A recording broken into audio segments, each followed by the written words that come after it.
Hey everyone, wooootles here, and in this video I'm going to take you on a short tour of the Vybe, my fourth skyscraper build and my second hotel build. It's about 31 inches tall, more than 6,000 pieces, and 10 levels total, and it's situated in a corner lot on Wasabi Avenue and 10th Street. With this building, I had a similar challenge that I had building Corporate Plaza. Mainly, I had to limit my budget, this time to $400, and to use the remaining pieces I had on hand. I've demolished my first super large MOC, the Midtown condos, and I was left with a massive surplus of tan bricks, so I knew I had to use them. Plus, I still had a surplus of windows from my other MOCs. So my idea for this building is to be a cheaper alternative to One Azure.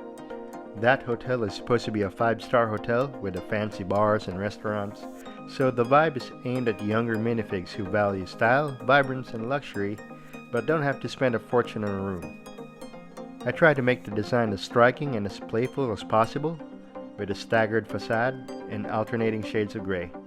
I think it turned out exactly how I wanted it to be. So with that, let's start looking at the individual levels. Alright, let's start looking at the ground level, which is the lobby. The base plate is a bit unusual. It is about 32 by 56 studs, and the building itself is generally around 24 by 44 studs. So this building by design is a bit wider than the other buildings in my layout. Again, like many of my other buildings in Wasabi District, this building incorporates the dark tan studded sidewalk. This design feature here, the horizontal lines, is done using tiles, and it's a design feature that I started using when I built the Magnolia's apartments. Then I kept using it on my other builds such as the Corporate Spire and the Iris. I'll do a video of those buildings in the future. You got the large windows here and here. You have a corner door and a simple brick-like snot construction using headlight bricks and tiles. I have a barcode pattern in this wall, which is actually pretty formulaic and not random at all. It just goes 1 stud light gray, 1 stud dark gray, 2 studs light gray, 2 studs dark gray, and repeats. There will be more of this in the second floor. Here's the inside of the ground floor, and the design of this entire building actually started with the lobby. I was mocking up a lobby design, settled on a design I liked, then built the whole building around it. So you have more of the horizontal lines here using tiles. You have the glass stairs on the side using the snot technique. This of course leads to the second floor. Minifigs can also take the elevator. Once again, like my other buildings, this is a non-functional elevator. The last feature here in the far side is a business center where the minifigs can use computers over here. It's fashioned like an iMac. And this area is just a small storage space that leads to the back door over here. The second floor's exterior is wrapped around with the same 1122 barcode pattern, and on these sides I managed to put some vents here to put some textures on the otherwise flat wall. On the inside, looking at the back, I have clear and trans black tiles lining up the back wall in a checkered pattern. I think this really adds to the playful vibe of the building. And then you also have the same design feature as the ones in the lobby, but in a smaller scale. This is pretty much the smallest commercial kitchen I've ever done, with a footprint of 6 by 9 studs. Still, I managed to squeeze in a small grill with a big exhaust vent, a sink, a small freezer/refrigerator, and a preparation table, which you can't see from this view. Let's see. Right there. This is the bar area. Again, I've used bright and different colors to set the mood of this entire building, so you have these multicolored bar stools. The construction of the bar here is not unlike the ones that I did in One Azure, so for me this is a fairly standard build. You have the shelf with the liquor, you have a sink, and you have beverages on tap. And once again, looking at the back wall, you have a red couch here so more minifigs can socialize. And then there are sliding doors that will lead to the patio, and there are some tall tables here, so more places where minifigs can socialize. The third floor is incomplete. I had a plan to make this a fully furnished floor with a pool side area here and a spa on this side, but due to the budget restraints that I mentioned earlier, I only ended up doing the pool side. And even then, the pool area is only sparsely detailed. This pool does have the same party trick as the 505 Wasabis, so you can put a minifig like so inside. Maybe in the future I would revisit, but as I shoot this video, I have my money prioritized on other things.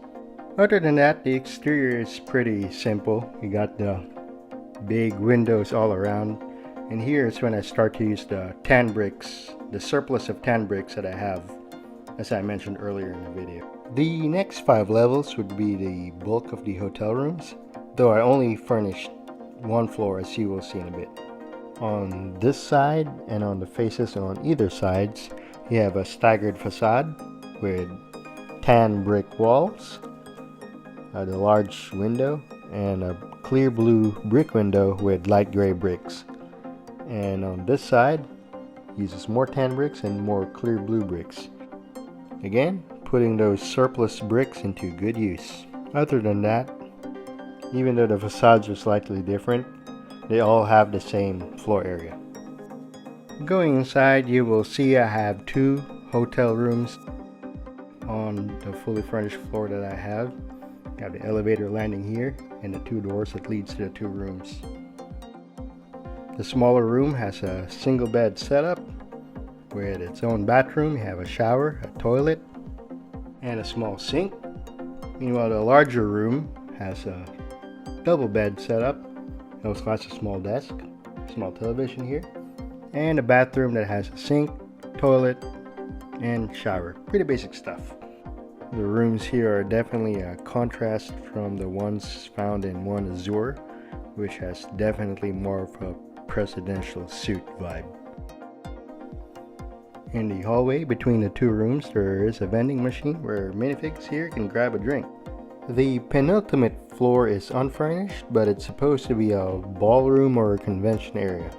This is supposed to be where you can host parties or weddings and all that good stuff. But convention rooms are mostly completely empty anyways, if there isn't anything going on. And again, I have budget restrictions, so even putting tiles on the floor would be too costly. But yeah, that's what this floor is. And again, it does have a good 360-degree view of the city. So this is the actual top level. This contains the mechanical units. And this floor actually has 2 levels, as you can see here and here. The lower level is the last stop of the elevator shaft. Coming out of the elevator over here, there are electrical panels, similar to the design that I have in the corporate plaza. You have some round piping here and more of the horizontal tiling design that I've had in the ground floor. There are ladders that lead to the top level, which has 3 air conditioning units, and you have the piping and ducting behind the units. You may notice that I didn't go as hard with the details like I did with the corporate plaza's top floor. Once again, budget restrictions. Overall, I still think the top floor turned out great, especially the white tiling all across the roof. I think it makes a building look sleek. Alright, since this building is closer to the edge, I will try to put it together on camera. By the way, that is the latest project that I'm working on. You can keep up with it on my Instagram account. It's going to be the tallest building in Wasabi District, so exciting stuff.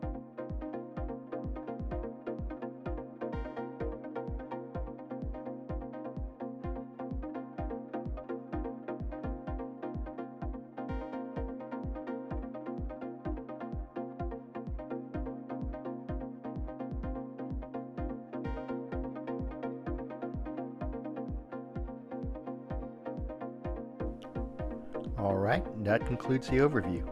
Let me know what your thoughts are about my build in the comments below. And subscribe to my channel so you don't miss my latest build overviews. Again, thanks for watching my video. Peace.